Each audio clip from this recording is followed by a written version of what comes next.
Peut-être il y a deux biais par lesquels on peut essayer d'approcher cette perspective qu'ouvre l'orthodoxie.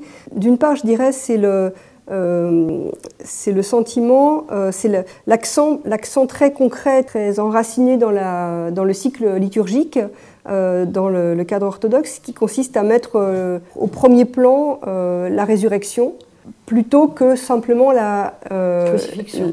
Oui, et même la naissance, en fait. Ouais. Donc de mettre vraiment l'accent sur la résurrection comme étant le moment d'avènement, le moment de lumière, le moment de présence maximale, renouvelé évidemment chaque année dans un cycle liturgique annuel, et donc nous réassurant finalement d'une relation qui est à chaque fois évidemment à réinvestir, à reconquérir, mais qui est toujours disponible, qui est toujours qu'on peut toujours finalement se donner.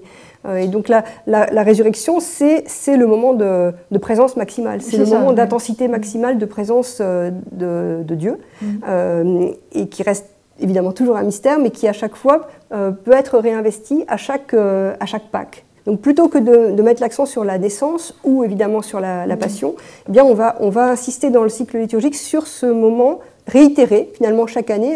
Tout à l'heure je disais la prière du cœur, c'est une formulation qu'on réitère, et c'est la réitération qui va à un moment donné accroître la présence, ou donner un bon usage de la répétition. Voilà, faire inscrire la présence dans le réel. Eh bien, peut-être à l'échelle de l'année, le cycle liturgique de Pâques, c'est l'acmé en fait de cette présence, et ça caractérise vraiment l'orthodoxie même par rapport au catholicisme. Oui, bien sûr. C'est-à-dire que la vocation du chrétien, c'est au fond de participer à la gloire. Voilà, d'être partie prenante de Dieu à travers celle du Christ. D'être coparticipant, et donc de s'inscrire à mesure finalement dans son corps, de participer de cette glorification du corps. Il y a un petit... oui, c'est ça, du corps glorieux. Du corps qui va aussi, pour chaque chrétien, entrer dans un processus possible de glorification. Et il y a cette petite phrase d'un père grec qui s'appelle Évagre le Pontique, qui parle de la petite résurrection au quotidien.